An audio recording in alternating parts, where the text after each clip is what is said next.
പാണ്ഡ്യാല ഷാജി, താങ്കൾ തന്നെ നേരത്തെ സൂചിപ്പിച്ചു ഇത് വലിയ മാറ്റങ്ങളൊന്നും ഉണ്ടാക്കില്ല എന്നുള്ളത്. അത്തരത്തിൽ തന്നെയാണോ സാഹചര്യം നീങ്ങുന്നത്? അതായത് ഏകാധിപത്യ സ്വഭാവം വച്ചു പുലർത്തുന്ന പിണറായി വിജയൻ ഇത് ഏത് വിധത്തിലെങ്കിലും പരിഹരിക്കപ്പെട്ട് കഴിഞ്ഞാൽ വീണ്ടും അതേ സ്വഭാവം വച്ചു പുലർത്തും, ഒരു തരത്തിലുള്ള എതിർ സ്വരങ്ങളും ഉണ്ടാകുകയില്ല ഈ അടുത്ത കാലത്തൊന്നും എന്ന് തന്നെയാണോ താങ്കൾ ഉദ്ദേശിക്കുന്നത്?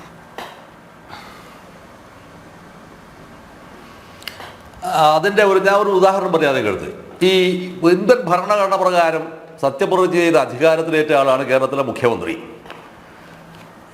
ഇതേപോലെ തന്നെയാണ് PV അൻവർ നിയമസഭക്കകത്തും ഇതേപോലെ ഭരണഘടന സത്യപ്രതിജ്ഞിട്ട് അയാൾ MLA ആവുന്നത്.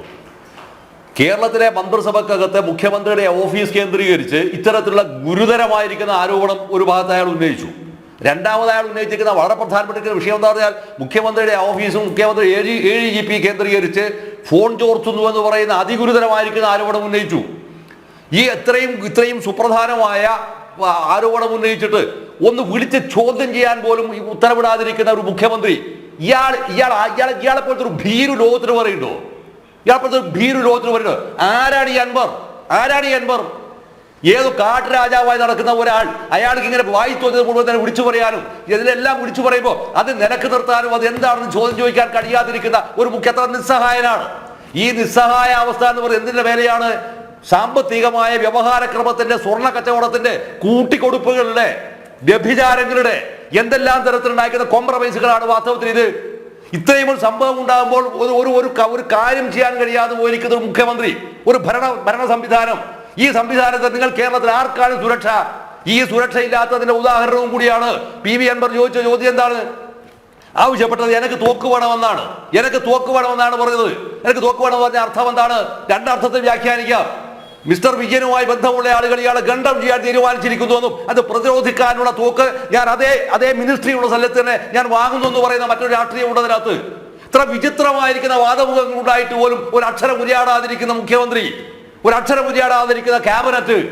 നിങ്ങൾ നോക്കൂ, ഈ ക്യാബിനറ്റിന്റെ രഹസ്യമല്ലേ ചോർത്തുന്നത്? അല്ലേ?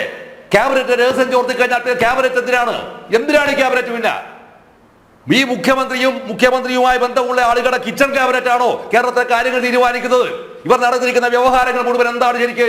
ഞാൻ പലപ്പോഴും പറയാന്ന്, കേരളം കണ്ട ഏറ്റവും റവല്യൂഷണറി ആയ ശ്രീ സ്വപ്ന സുരേഷ് ഇത് മുഴുവൻ പണ്ട് നേരത്തെ വിളിച്ചു പറഞ്ഞല്ലേ?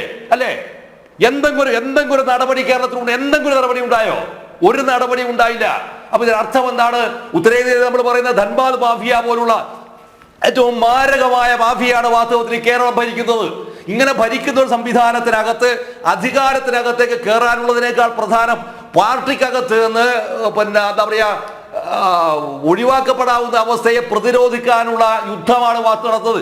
ഈ യുദ്ധത്തിനകത്ത് യഥാർത്ഥത്തിൽ വരേണ്ടിയിരിക്കുന്നവർ ആരാണ്? ശരിക്ക് ആ ലീഡർഷിപ്പ് കൊടുക്കേണ്ടിയിരിക്കുന്ന പ്രധാനപ്പെട്ട ഒരാള് G. സുധാകരനാണ്. MA ബേബിനെല്ലാം അവിടെ മാറ്റി നിർത്ത്. അവർ ആ പക്ഷത്ത് നിന്ന് വരാവുന്ന ഒരു സമരം കൊണ്ടുവരാൻ, അത്തരം സമരങ്ങളിലേക്ക് ഇത് ഇപ്പോഴും വികസിക്കുമോ എന്ന് പറയാൻ എന്തായാലും എനിക്ക് അറിയില്ല. അത് അത്തരം സംഭവങ്ങൾക്ക് ഇത് വികസിക്കുന്നുണ്ടെങ്കിൽ മാത്രമാണ് ഈ പറയുന്ന സംഭവത്തിന് ഒരു വലിയ വ്യാപ്തിയുള്ളത്. രണ്ടാമത്തെ വിഷയം നോക്കൂ നിങ്ങൾ. ഈ P. ജയരാജൻ ഇത്രയും ഒരു വലിയ ഈ MP ഗോവിന്ദനുമായി ഇപ്പോൾ ഒരു കോംപ്രമൈസ് ചെയ്യുന്ന ഘട്ടവഴിയാണ് വന്നത്. ഈ P. ജയരാജൻ കളത്തിൽ നിന്ന് പുറത്തായി എന്നുള്ളത് കൊണ്ടാണ്. കാലത്ത് പുറത്തായില്ല, പുറത്തിന്റെ ബ്രിങ്ക് ഓഫ് എക്സ്പെൻഷൻ, അതിന്റെ പുറത്ത് നിൽക്കുന്ന ഒരു അവസ്ഥയുള്ളത് കൊണ്ടാണ്. ഇനി നാളെ എന്തായി തീരും? ഈ P. ജയരാജൻ എന്ന് പറയുന്ന ഒരാള് MP ഗോവിന്ദനുമായി താൽക്കാലികമായിട്ടുണ്ടായിരിക്കുന്ന ഒരു വെടിനിർത്തൽ പ്രഖ്യാപിച്ചു കഴിഞ്ഞാൽ അത് ഗോവിന്ദന് താങ്ങാൻ കഴിയുമോ എന്ന കാര്യത്തെക്കുറിച്ച് ഞാൻ തീർച്ചയായും സംശയാലുവാണ്. കാരണം P. ജയരാജൻ അത്ര ചെറുതല്ല. അപ്പൊ അങ്ങെല്ലാം വരാവുന്ന ഒരുപാട് സങ്കീർണമായ വിഷയങ്ങളുണ്ട്. ഇത് മുഴുവൻ തന്നെ കേന്ദ്രീകരിക്കുന്ന ഒറ്റ വിഷയത്തിന്റെ മേലെയാണ്. P. ശശി എന്ന് പറയുന്ന പൊളിറ്റിക്കൽ സെക്രട്ടറി വിഷയത്തിന്റെ മേലെയാണ്. വിഷയം കിടക്കുന്ന എവിടെയാണ്? ഈ കേരളത്തിനകത്ത് ഇത്തരത്തിലുള്ള തസ്തികൾ കൊണ്ടുപോയി ഓരോ ആരെയും ഇരുത്തിയത് ആര് എന്നാണ് ചോദ്യം. ആരാണ് ഇരുത്തിയത്? ഇരുത്തിയത് കേരളത്തിലെ മുഖ്യമന്ത്രിയാണ്. ഇത് തൊട്ടു മുമ്പോട്ടായിരിക്കുന്ന നേരത്തെ ഉണ്ടായിരിക്കുന്ന KK രാജേഷ്. ഇങ്ങനെ ഓരോ ആളെയും നിങ്ങൾ എടുത്തു നോക്കിക്കോ. ഇവരെല്ലാം തന്നെ ഈ മന്ത്രിസഭയിലുണ്ട്, ഈ ക്യാബിനറ്റ് ഇതിന്റെ സംവിധാനത്തിന്റെ ഭാഗമായി നിന്ന് ചെയ്തത് എന്താണ്? കേരളത്തിലെ ജനങ്ങളുടെ പണം കൊള്ളയടിച്ച് ഊറ്റുകയാണ് ചെയ്തത്. ഈ ഊറ്റിയ സംഭവത്തിന് നമ്മൾ അതിന് ഏറ്റവും പ്രൈമാ ഫേഴ്സി അക്യൂസ്ഡ് ഒരൊറ്റയാൾ മാത്രമേ, അത് ഈ മുഖ്യമന്ത്രി മാത്രമാണ്, മറ്റാരുമല്ല. മറ്റവരെല്ലാം ഇവരുടെ ഇപ്പൊ ഇയാളെന്ത് ചെയ്യാണ്? അതാ ഞാൻ നേരത്തെ നിങ്ങളോട് പറഞ്ഞത്, ADGP വേണമെങ്കിൽ ഒരു കോംപ്രമൈസ് എന്ന നിലയിൽ CPI ഈ വിഷയം ഉന്നയിച്ചു കഴിഞ്ഞാൽ, ഗൗരവമായി ഉന്നയിച്ചു കഴിഞ്ഞാൽ ചിലപ്പോൾ അത്ര ഒരു കോംപ്രമൈസ് വന്നേക്കാം. വരികയാണ് എങ്കിൽ അദ്ദേഹത്തെ ഈ അന്വേഷണം നടക്കുന്ന സന്ദർഭത്തിൽ നിന്ന് ഘട്ടം വരെ ഒന്ന് മാറ്റി നിർത്താവുന്ന ഒരു അവസ്ഥ വരും. അപ്പോഴും എന്ത് ചെയ്യും? ഇയാൾക്ക് ആവശ്യമായിരിക്കുന്ന മുഴുവൻ സഹായം ഇയാൾ ചെയ്തു കൊടുക്കാൻ ഇയാൾ നിർബന്ധിതനാണ്. ഇത്രമാത്രം നിഗൂഢമായിരിക്കുന്ന ഒരു ഡീപ് സ്റ്റേറ്റിനെ നിർമ്മിക്കുക, ഇത്തരം ഒരു ഡീപ് സ്റ്റേറ്റിനെ നിർമ്മിച്ച് അതിനകത്ത് നിന്ന് നാട്ടുകാരെ ഭരിക്കുക, ഈ ഭരിക്കുന്നതിന് വരുന്ന ഒരു കലാപം ഉണ്ടാകില്ല. ആ കലാപത്തെ ഞാൻ സഹർഷം സ്വാഗതം ചെയ്യും. പക്ഷേ ആ അർത്ഥത്തിൽ വളർന്ന് വികസിക്കാനുള്ള ഒരു സമര മുന്നണി തുറക്കുന്ന സമരമുഖമല്ല ഇത് എന്നുള്ളതാണ്. കാരണം ഇതിന്റെ ബന്ധങ്ങൾ മുഴുവൻ നിശ്ചയിക്കുന്നത് ഇതിന്റെ വ്യാപാര മേഖലയും അധികാര തർക്കങ്ങളും മാത്രമാണ്. അതായത് താല്പര്യങ്ങൾ തമ്മിലുള്ള സംഘട്ടനമാണ് വാസ്തവത്തിൽ. ഞാൻ ആവർത്തിച്ചു, താല്പര്യങ്ങൾ തമ്മിലുള്ള സംഘട്ടനമാണ്. ഇതാണ് എൻ്റെ അച്ഛൻ നേരത്തെ പറഞ്ഞിരിക്കുന്ന സാധനം. ഇതാണ് ഈ പാർട്ടിയുടെ ഉദകക്രിയ ഇവൻ നടത്തും. ഒപ്പം എന്തും ചെയ്യും? അയാളുടെ കഥയും കടിക്കും എന്ന് പറയുന്നത്. കാരണം പാർട്ടി എവിടെ ഉണ്ടായോ അവിടെ വെച്ച് തന്നെ ഇത് കുഴിച്ചു കൂടുന്ന ഒരു അവസ്ഥ ഉണ്ടാക്കി തീർക്കുക.